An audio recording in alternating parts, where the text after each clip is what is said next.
So welcome everyone to the Solar Powered Farm webinar.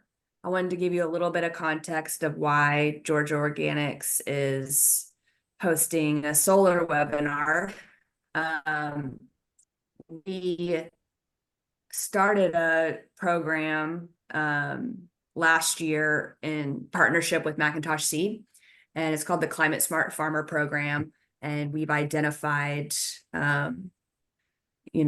conservation agriculture practices and renewable resource, renewable energy opportunities for our farmers. And through this program, it's a 10 farm cohort. We are providing educational and financial resources to help farmers implement both of those things, solar and conservation ag practices. We're about halfway through that program. We have all 10 farmers apply for EQIP, and those contracts are coming in. We have 7 people approved right now, and we have two farmers who are interested in implementing solar, and we're working on that right now. I want to take the opportunity to introduce Ben Sterling from Macintosh Seed, who's working with me on this program. Say hi, Ben. Hello, everyone. Thank y'all for joining us today. Really appreciate it. Yeah. Thanks, Ben. Yeah, so over the past 2 years, we have had several solar-centric educational opportunities. We did a farmer field day at Three Porch Farm in Comer. They have a lot of solar that they have implemented out there, and they've done it themselves. So we had about 20 to 30 farmers out there 2 Octobers ago. We did a educational session at our last conference that Mike spoke at in conjunction with Steve from Three Porch. And through the Climate Smart Farmer program, we also did a solar and business farmer field day at Berry Family Farms. And we also did a dinner with Ag Solar Solutions with Mike and Candler from there to bring another educational session to Athens, Georgia. So we're working pretty closely with Ag Solar, and so we've asked them to be on this webinar. They're really informative and do a great job at presenting the information concisely, clearly, about the benefits of solar and explaining REAP and the federal tax credit. And then Vesterfield Farm, who has been Tim and Kay from Vesterfield, they've been a kind of aligned with Georgia Organics, their members, and we did a farm tour at their farm at the last conference, and they linked up with Ag Solar Solutions and actually installed solar with them this past year. So we asked them to be on a call to kind of give a farmer perspective of that whole experience. So I wanted to also introduce my coworker, Ayin Chike, is on the call helping us out and ensure this all runs smoothly. Thank you, Ayin. And I have a note here. If everyone wants to hold questions, we're going to have a robust question and answer session at the end of this. We know that that's kind of the benefit of having the webinar, is that y'all will be here online, be able to ask any specific questions you have about your farm. But we'll start with Mike from Ag Solar Solutions and kind of run through his PowerPoint. We'll hear from Tim and Kay from Vesterfield about their experience, and then we'll move into a Q&A, and you can just enter anything into the chat and we'll read them as they come in. So I'll stop sharing here and I'll let Mike take over from Ag Solar. Welcome, Mike. Thank you. Thank you for having me. Looking forward to this, and I know everybody's time limited, so I am going to jump into this. I do want to say that about the REAP grant and the federal investment tax credit, 2 completely different programs. So just bear that in mind. One does not impact the other. The REAP grant and I'm sharing this now, I hope. No, I don't have you sharing your screen. Okay, let me hold on.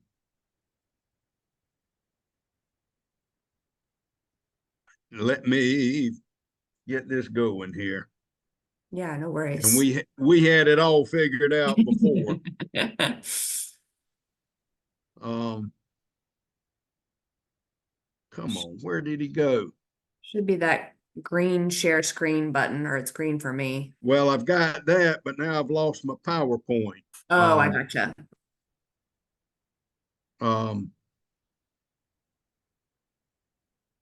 Where did it go?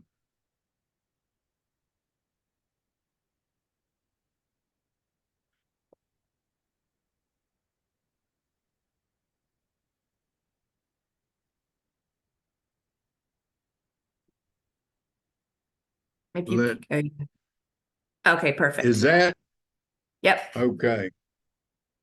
Okay, I'm sorry. I'm that's all sorry. right. I We got it.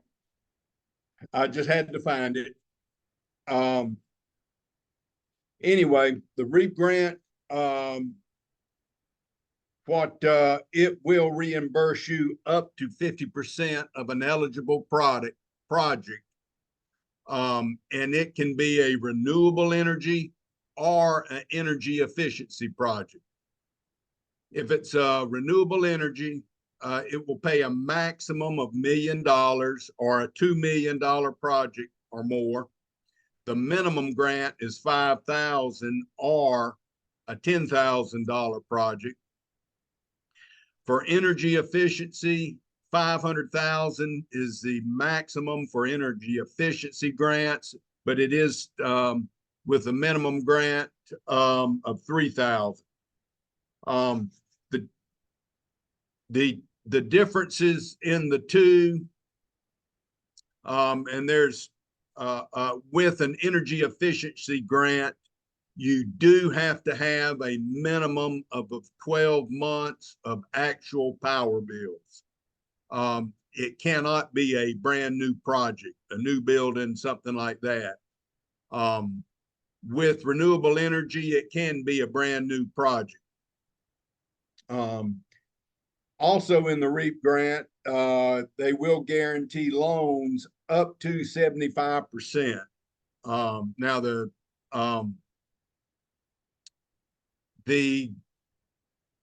but if you can get a grant and a loan at the same time. And if you do, the combined percentage cannot be more than 75%. So if you get a 50% grant, you can only guarantee 25% of the loan. Now, and this is kind of an odd thing, or a lot of people think it's odd, with the definition of an ag producer. All right, an ag producer or a farm is one directly engaged in production of agricultural products, and 50% or greater of their gross income is derived from these products. And that's pretty much food, fiber, or fuel. This is important for those farmers who are in a metropolitan area, not a rural area. If you can meet the ag producer definition, then your farm can be anywhere in the United States. Now,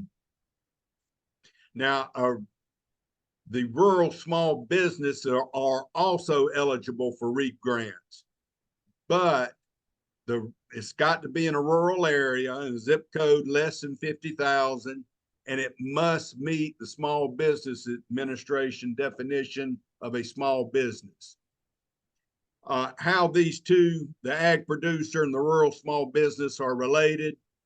If you're in a rural area and you don't meet the definition of an ag producer, then you can go in as a rural small business. So, and and we've actually come across some farms that's what we had to do. We did them as a rural small business. Now, the 50% grant after September the 30th, it will drop to 25%.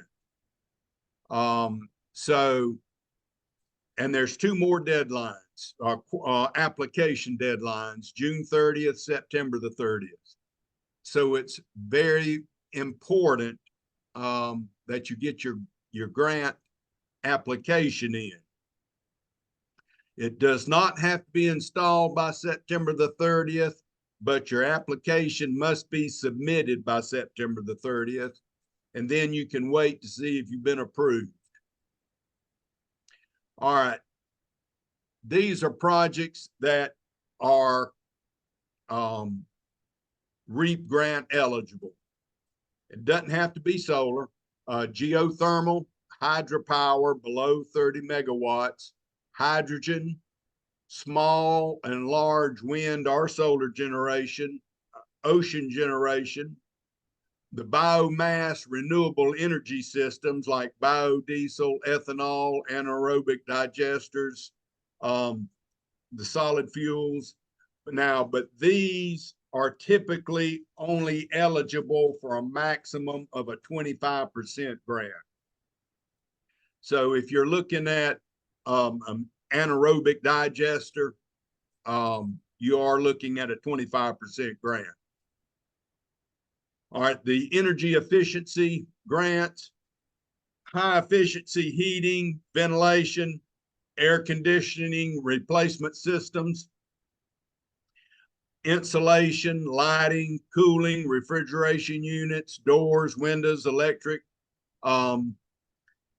solar or gravity pumps, electric, solar or gravity pumps for sprinkler pivots,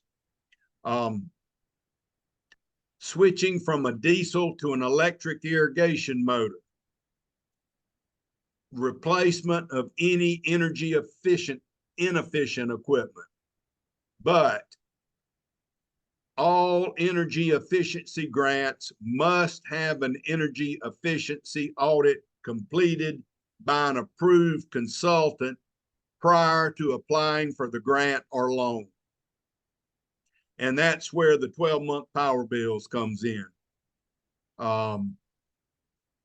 You just got to prove that what you're doing is going to save you energy based on your previous energy usage.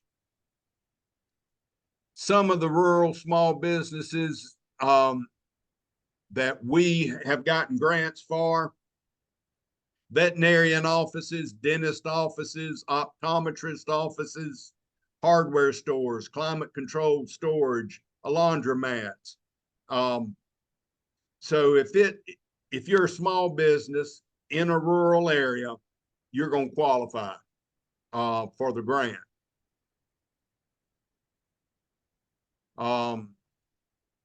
Now the application Mike, I have document. one quick question. Sorry, I just Yeah. wanted to clarify on the rural small business. Does it have to be a separate meter from your residence? Yes. And in fact, that's all the farms and all the rural small businesses. It has to be a separate meter. Residential is not included. So that's something that has to be looked at. Okay, I just wanted to clarify because I think we do have some farms who they live on the Right. farm and kind of Yeah. live work hybrid. So Yeah, All right, the USDA REAP grant application documents. First, you must have a unique entity identifier number. You can apply at www.sam.gov. That website is not very user-friendly. It's mainly designed for actually federal contractors. But as part of our a service that we offer is that we can help with the UEI registration. You've got to have your most current 3 years federal income tax returns. And this question generally comes up, particularly with a new business. It does not have to be the business or the farm's federal 3 years federal income tax returns if it has not been in business that long. And we can go into details on that, but it doesn't have to be that specific business or farm if you hadn't been in business for 3 years. A signed letter of credit on bank letterhead.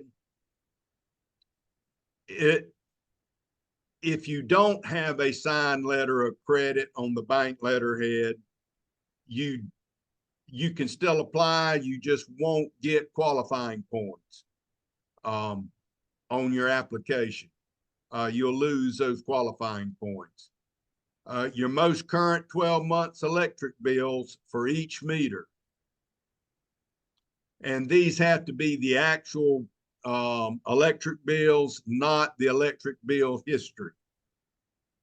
Copy of the property deed. If you happen to have a project that goes over $200,000, you need a current balance and income statement, 3 years of historical financial statements,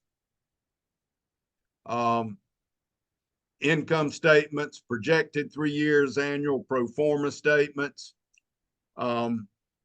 Possibly you will need a professional engineer design certificate, particularly if it's a large project.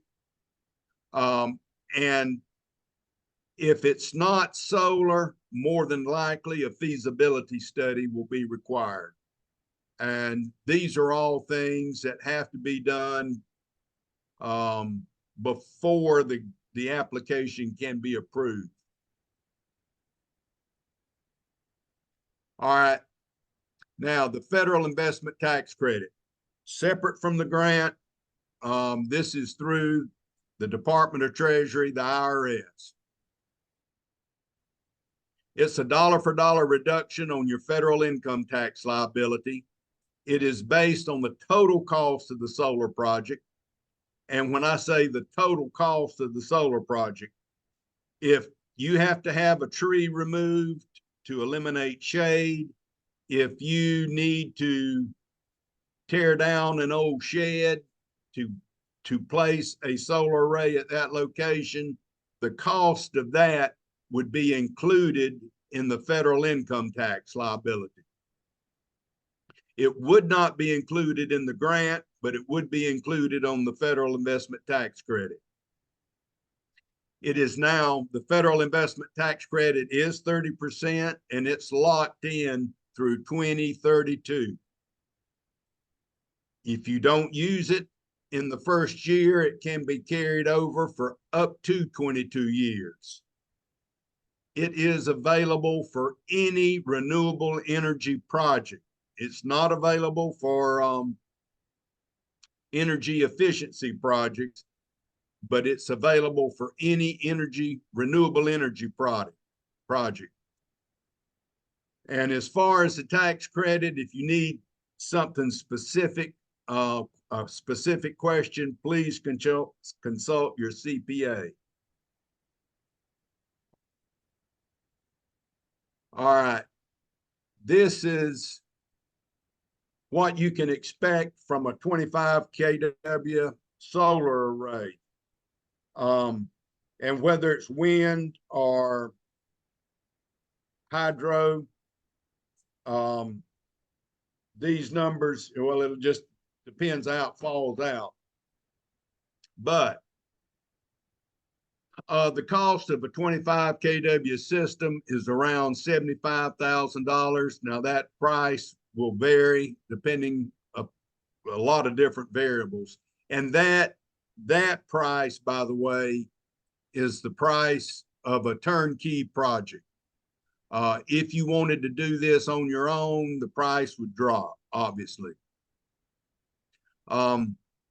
there's a 30% federal investment tax credit of 22,500. Depreciation, and it will vary, but it's going to be approximately $19,125. The REAP grant would be $37,500. So those three total financial incentives is $79,125. You spent $75,000. So basically the government is paying you back either in the form of tax savings or the grant, $4,125. And this is before your electrical savings. If it's properly designed, you know, you're looking at around a 60 to 65% offset in your electric bill. This will vary depending upon your state. It will depend upon your specific electric utility and the specific rate plan you're on. Those are all things that have to be looked at. But a 25 kW system will generate 944,954 kilowatt hours over a 25-year production warranty. At 12 cents per kilowatt with a 3% inflation rate over 25 years, this system's going to save you almost $171,000. So I don't know where everybody's from, but here in Georgia, Georgia Power is their rates went up May 1st. So I'm on Georgia Power and I watch it. My rates have gone up from 10 cents per kilowatt a year ago to now it's 12.3 cents per kilowatt. That's in 12 months.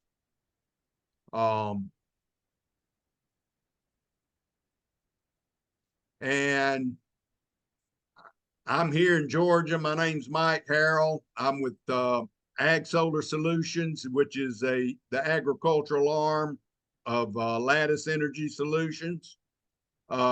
My associate is Chandler Boyd. He wasn't able to be here today. He got sick with the flu, so he's out. But anyway, Meg, do I need to clarify anything? Well, I think we'll hear from Vesterfield for a little while, and then we'll open up the chat for questions. So yeah, hang out with us, and I'm sure people will have questions for you in just a minute. Okay, I'll be right here. All right. And you can stop sharing if you'd like.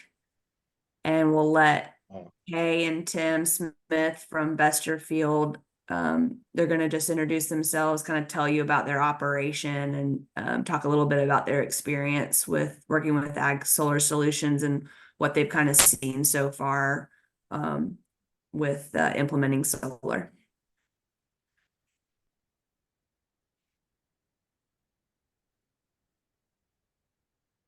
Can you hear us, guys? Yeah, we can hear you. Okay, we can hear you. Well, hello to everyone. I'm Tim. This is my wife, Kay. We run Vesterfield Farms.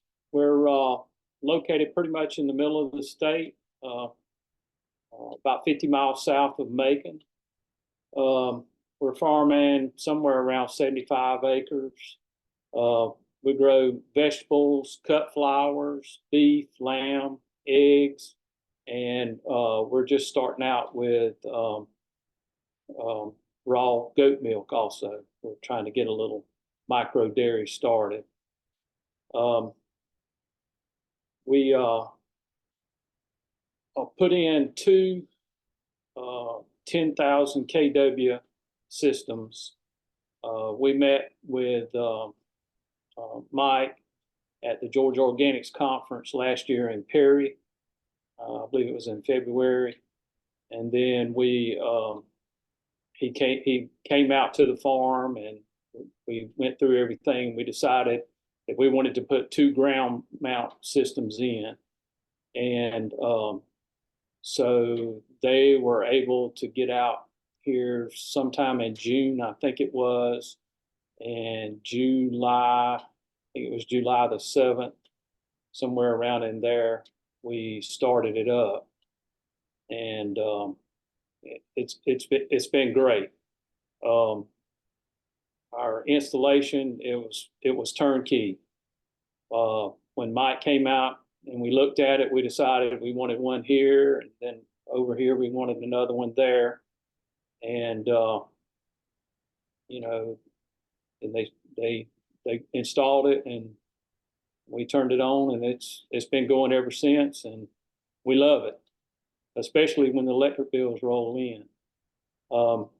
We have a greenhouse that has circulating fans and evaporative cooling system and hydroponic leaded system, and then our well, we irrigate with it. And in the summertime when it's dry, the well's running almost 24/7, and the greenhouse it's really an energy hog. And in the summer months, our electric bill could go as high as $1,000 a month. I think last summer it was down to like $200 and $300. We got our electric bill for this past month, and it has 3 meters, and we have a solar system on 2 of those meters. The third one is down the road, and it only runs the electric fence charger, so we have to pay a $10.80 minimum fee on it. But all that one with the other 2 meters that are on the system last month was $33.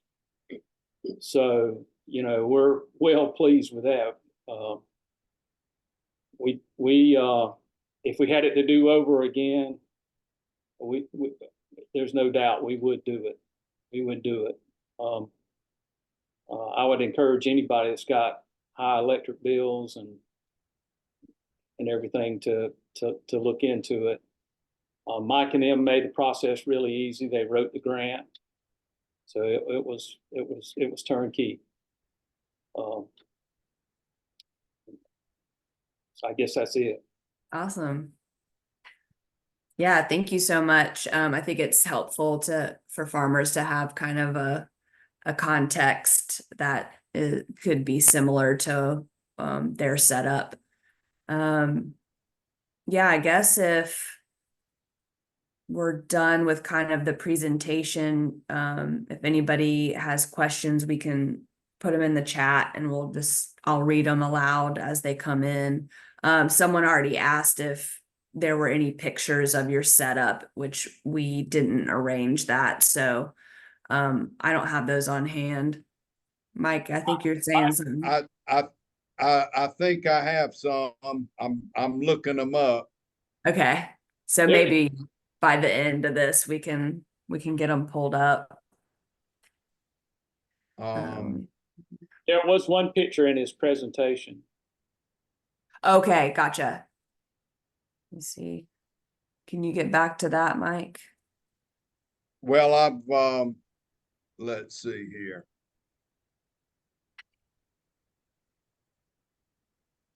All right. That's hopefully it'll clear up, but that's Tim, you might can tell a little more about that, about what that's actually powering. So can you see this? Yes. So that's a 10K ground mount. It's actually in it's actually in a fenced-in area that we put sheep in there sometime to graze, and we have put goats in there too. But that system right there runs that well that you see to the right. It runs the and it runs the greenhouse, and then the pond in the background. It has a 220-volt aerator. We raise fish in there that we eat out of that pond once a week, and so we try to take care of the water quality, and we have an aerator in there, which is expensive to run. But that right there, on this, when they install the solar, when EMC installs the solar meter, it's a little bit different than a regular meter, and it gives you the delivered and received, and then the net. And the net is the amount that you've used, and it's cumulative, so you have to keep in mind. But that, when I read it yesterday, it was in the negative on the net. So I have produced more electricity since July the 7th on this system right here than we have used, because it was below zero. It was like 99 something. So it actually went below zero. During the summer, I think it ran around 200.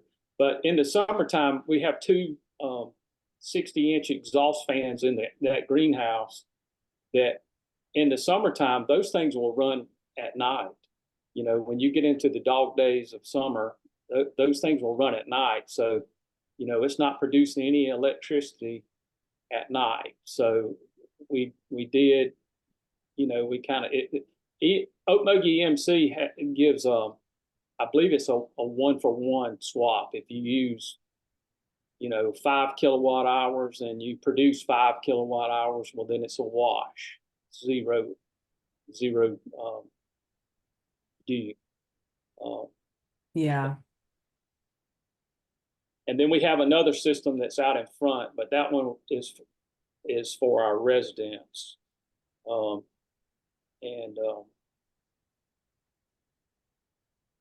So this one that we're looking at, that's one 10 kW system. Is that correct? That's correct. Yep. And then we've got in the chat, someone's asking how much space, she asked how much does 2 of the 10 kilowatt panels take up, or if we could say how big this is, Mike. We could obviously double it. How long it is.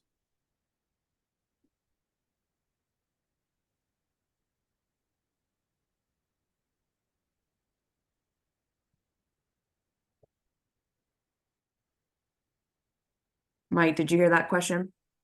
No, I didn't. I was, I lost connection. So I'm Gotcha. back. You're back. We're wondering if you know how much space one 10 kW setup takes. You can kind of see All it. right. Yes. Yes, I do know that. Okay. That particular system took up about 40 feet by 13 feet. Okay. And that's, you know, kind of rough numbers, but that's kind of what we're looking at there. And I saw a question pop up about a battery. These systems do not have a battery.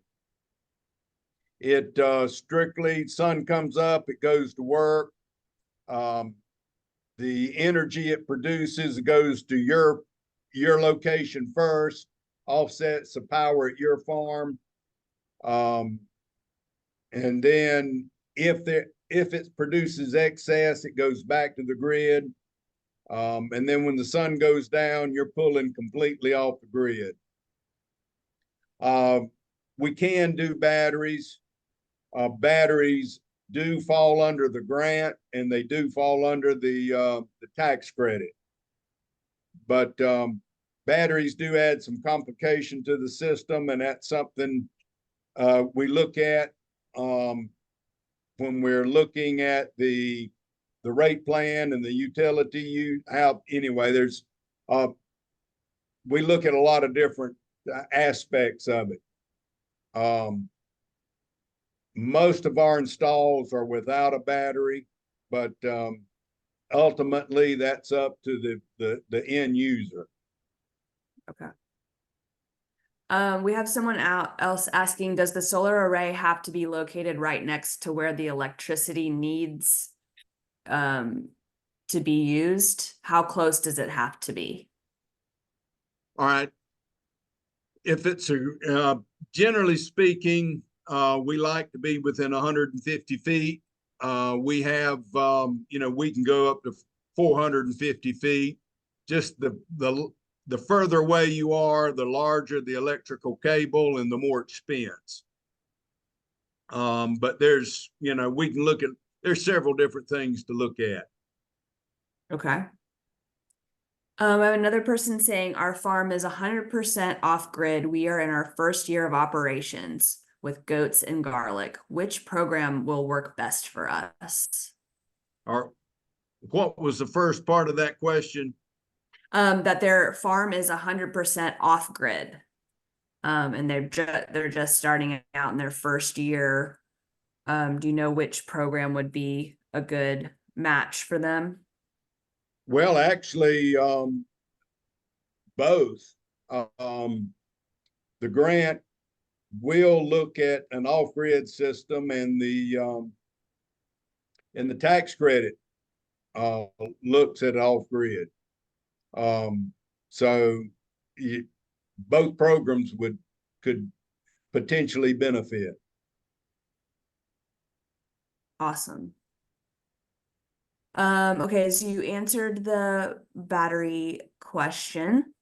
And then our next question is, does Ag Solar write the REAP grant for the farm, or did they need to have the project fully designed to apply? And how does Ag Solar help us figure this out? Figure out what we need? Okay. We can write the entire grant. We do the design, and we can write the grant. We have done the design, and actually we had one situation where the farmer wrote the grant, and so, but we can write the grant and we can do the design. Yeah, walk us through like a typical, like how this would work. So that they would contact y'all and you would write back and require some information, kind of like line it up, like timeline wise, how that looks. All right. First thing we have to get is your 12-month power bills. Assuming and assuming you've been in operation for 12 months. And there's some ifs, ands, and buts in there, but we like to look at your 12-month power bills. Then we can, from that point, we have a starting point on the size system that we recommend. If you intend to add electrical equipment, or if you intend to run your electrical equipment more, we can bump it up. That's not a problem. But then once we do that, we do a proposal. We also look at the utility. We look at the rate plan to see, how we're going to offset the cost. And we also, the other thing we have to look at is when you're using your electricity, especially if you're not looking at a battery. If you use a lot of electricity at night, obviously we can't offset that. So we just have to adjust the size. But once we get your 12-month power bills, we can look at all the different aspects, sit down with you and give you an idea of what we're looking at. Now, one thing, Ag Solar, we are a USDA TAG grant recipient, which means that the USDA is actually pays us to do grant applications and help with the UEI numbers. So if you're in the state of Georgia, we can we can look at being able to write the grant with no upfront cost. Now, if you're not in the state of Georgia, it becomes a little bit different animal, but not, but once we get it written, we submit the grant application. At that point, it's a matter of a wait and see. Is she still there? Um, Is she?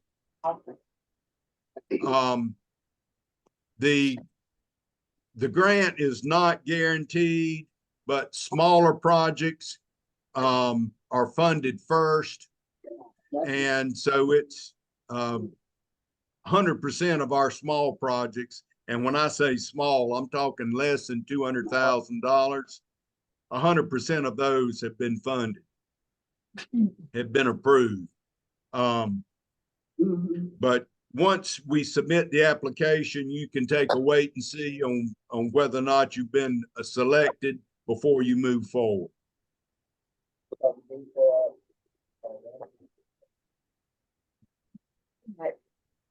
Awesome. Thank you. I getting somebody's mic is on and there's some background noise. I can't figure out who that is, but check if your mic's on and mute yourself if you don't mind. Okay, thank you, Mike. I think that was really helpful just to kind of see or hear what that process would be like. So I'm trying to get back to the chat here. Chat. Okay, got lots of questions coming in. So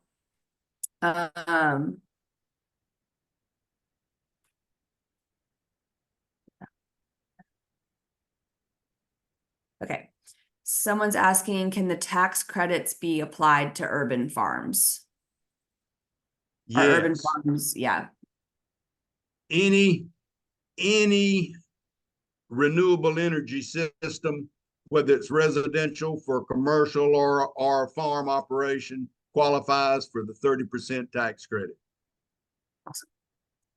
Then someone asked, does the tax credit work similar to carbon credits, or can the incentives be considered as a carbon offset?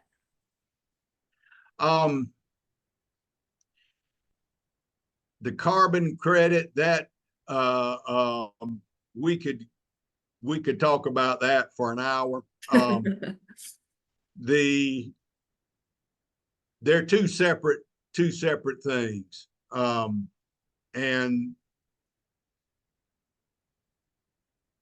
But typically with the carbon credits, they can be bought and sold.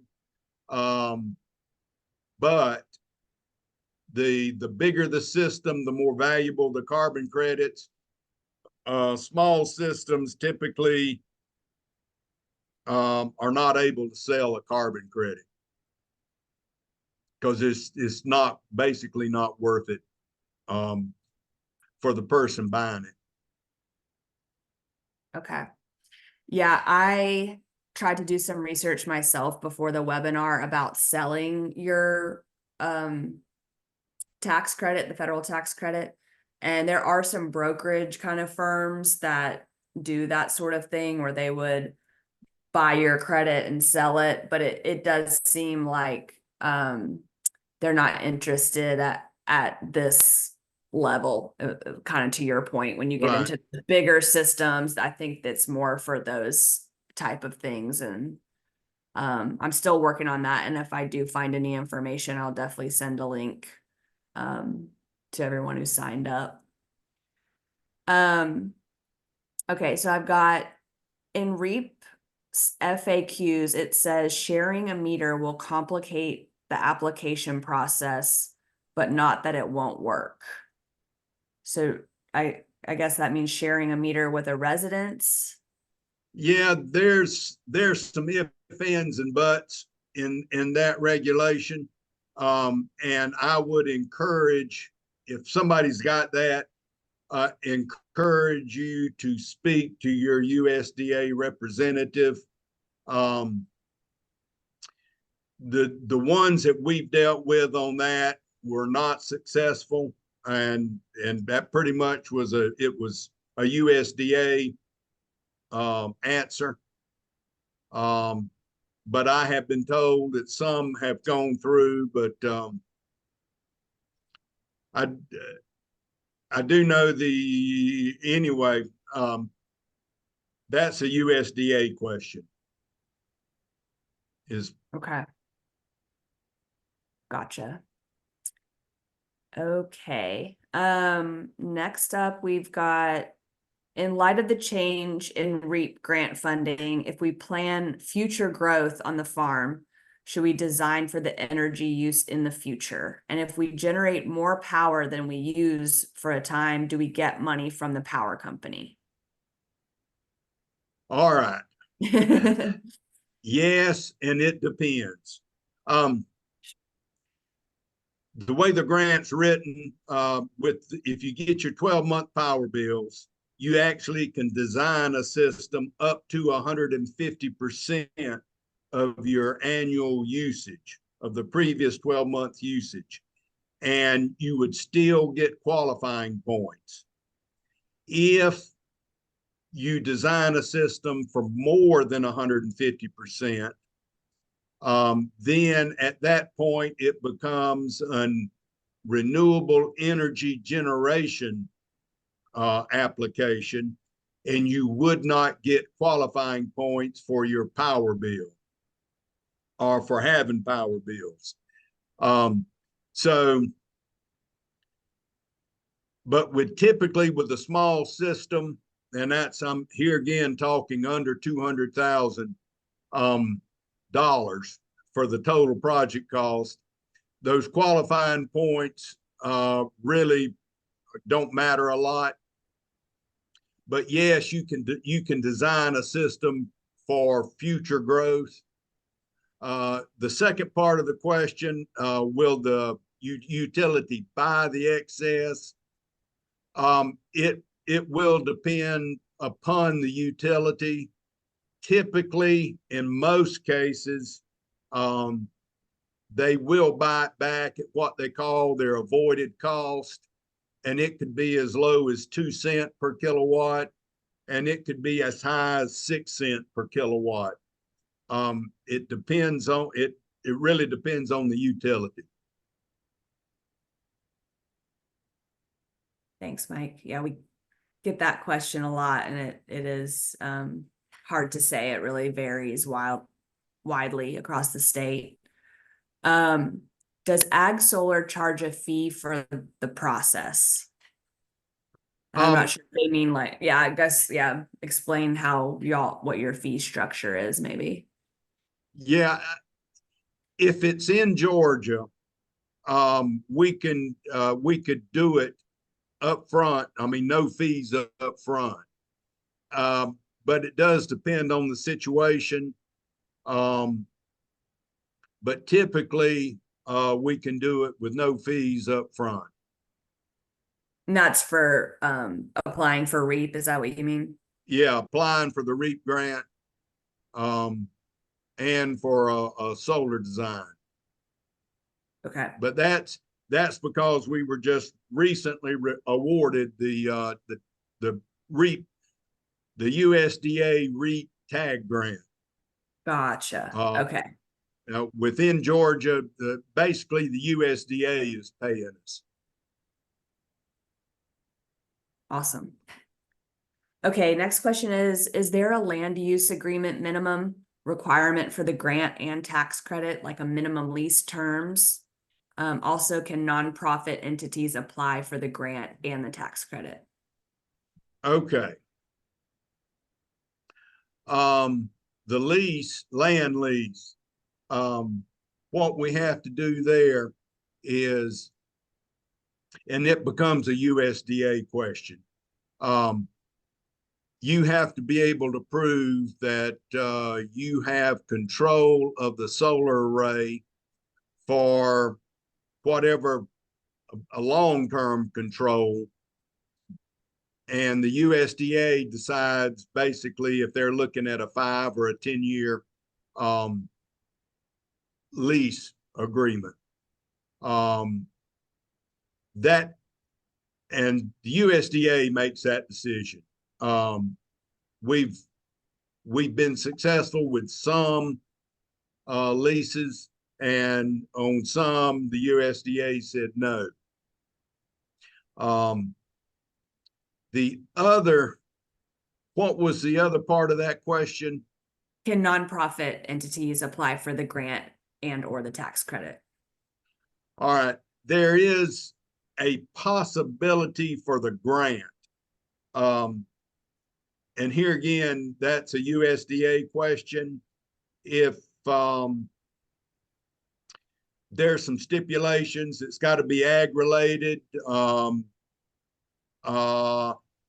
More than 50% of the nonprofit income must come from the sale of ag related product.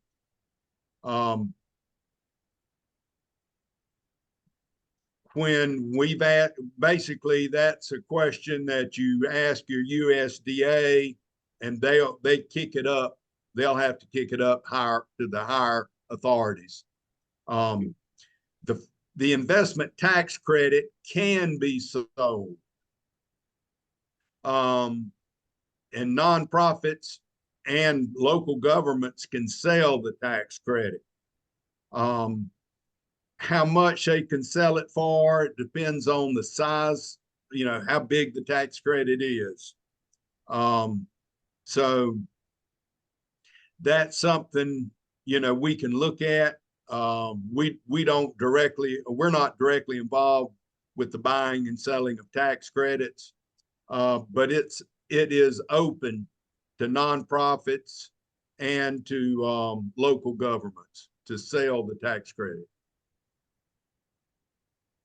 Awesome, thank you. Yeah, and as a part of some of the resources I'll be sharing to everyone on the call, I did include a couple of articles about the tax credit, and it does talk about nonprofits in that article. So the next question, are there any emissions resource concerns of the solar system, GHGs versus traditional greenhouse gases versus traditional fossil fuel dependent systems? All right, that's when I mentioned some systems only qualify for the 25% grant. The renewable energy systems that qualify for the 50% grant are the non-GM. GHG. Yeah, they don't emit any greenhouse gases. The ones like the anaerobic digesters, they do emit some greenhouse gases.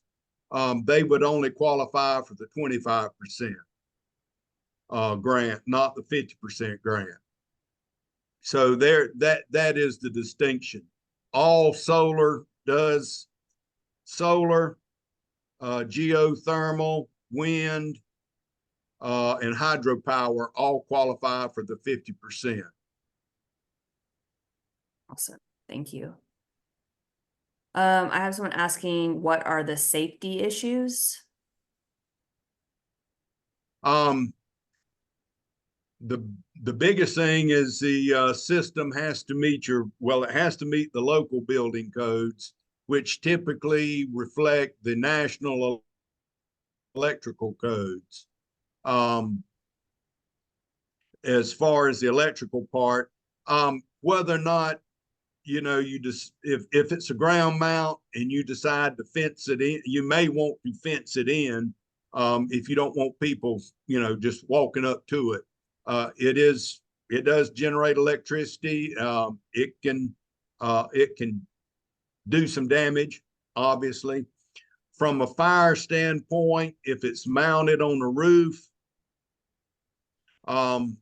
there's two things we look at there. One is if it is a commercial or a residential building, and pretty much when I say commercial, if people are in the building, there's a real possibility you have to have rapid shutdown devices per individual solar modules.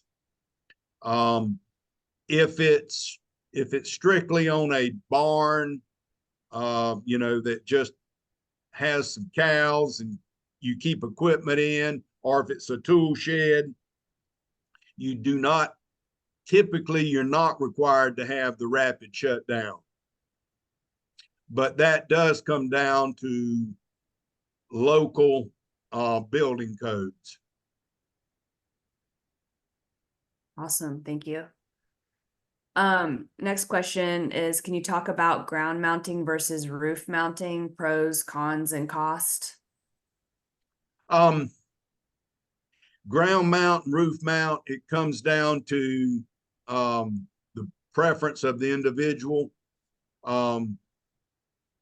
And to go back to the last question about the rapid shutdown, if it's on a roof, and here again, if people are there, you may be required to have rapid shutdown devices, which does increase the cost of a roof mount. But if the roof mount is on a shed, you wouldn't have to have a rapid shutdown. Now, the roof needs to be in good shape. The systems have a minimum of a 25-year production warranty. Rough rule of thumb is the roof, it does not need to be re-roofed within 10 years. We generally don't recommend putting it on a roof if you're going to have to re-roof it within 10 years. But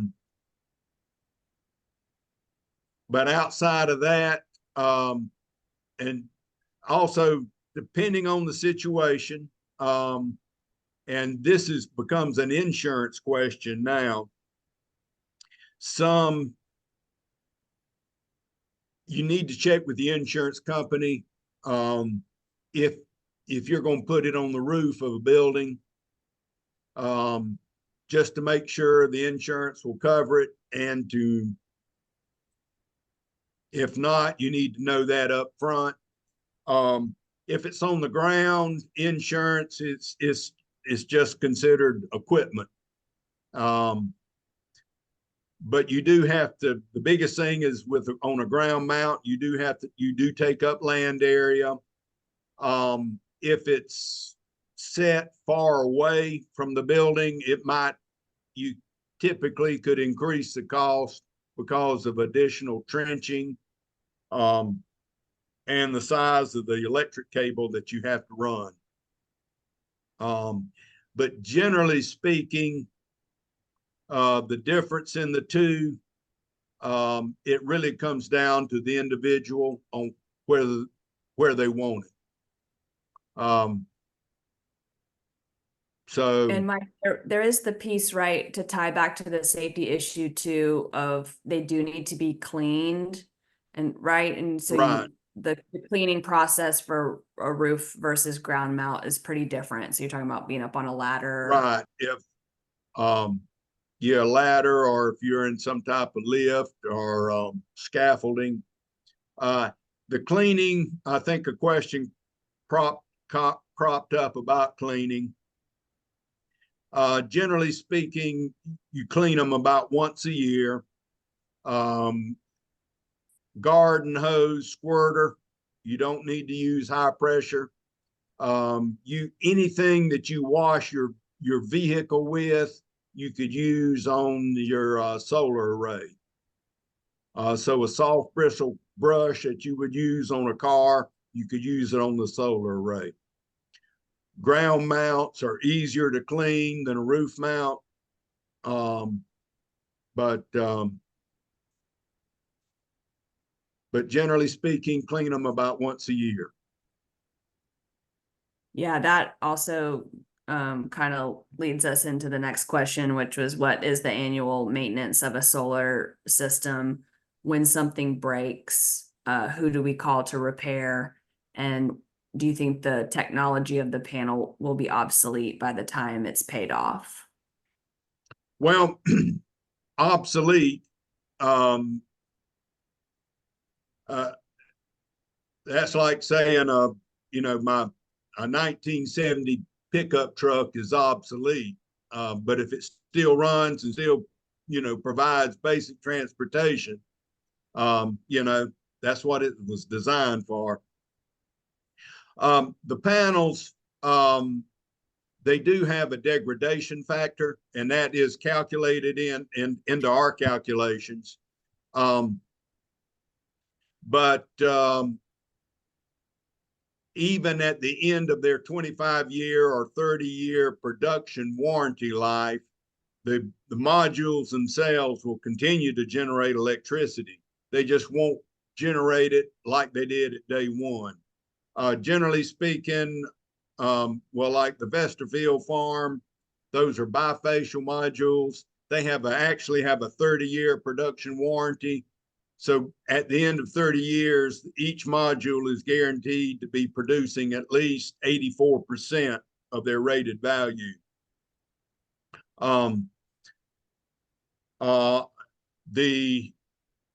As far as the modules themselves, they're pretty stable. Shouldn't have many problems at all. The biggest problem we run into are just actual physical problems with the electric connections. We've had squirrels chew through the wires. People inadvertently unplug cables. We do the inverters, which real quick, the modules produce direct current, sends it to the inverter converts it to alternating current. The inverters we strongly urge everyone to have a internet connection at the inverter, and it could be wired or wireless. It can be monitored, and at that point, a lot of troubleshooting can be done. Think of it like a new car. You got to take it to the shop. They got to plug it in and run it in their computer to see what's wrong with it. Pretty much, if there's a problem with the solar array, or the first thing we do is pull it up online to see what kind of error message we have. And we know at that point, we have a much better idea of what needs to be done. And the inverters themselves need to be updated. Their software needs to be updated periodically. And so you need to have an internet connection. And at that point, we can learn a lot more about if there's an issue, how to correct it. If you don't have an internet connection, you can go straight to the inverters, and you can scroll through on their screen to see what the issues are. Awesome. Thank you. We got one more question here. Are the renewable energy systems covered under USDA risk management? I don't know. Yeah, I'm not trying to familiar think. with I'm not familiar with the USDA risk management program. So I don't know.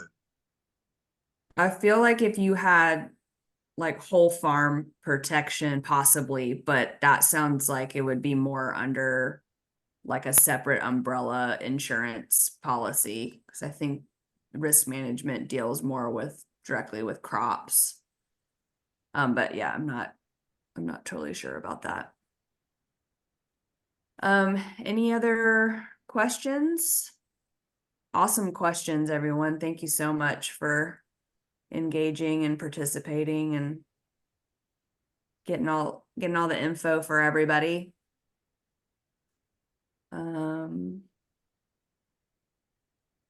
Yeah, I think it's we're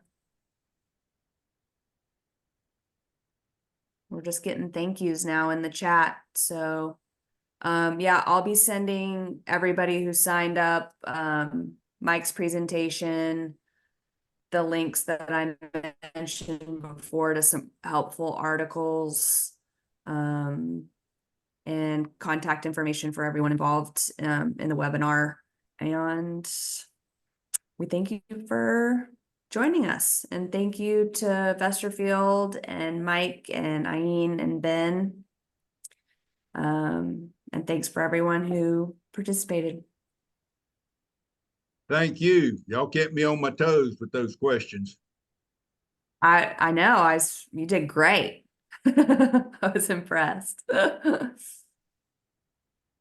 All right. Well, I think we'll call it good here. Thanks, everyone. Thank you. Thank you. Oh, and the recording of this will be available too on the website. So if you missed anything. Good. Thanks, Meg. Thank you.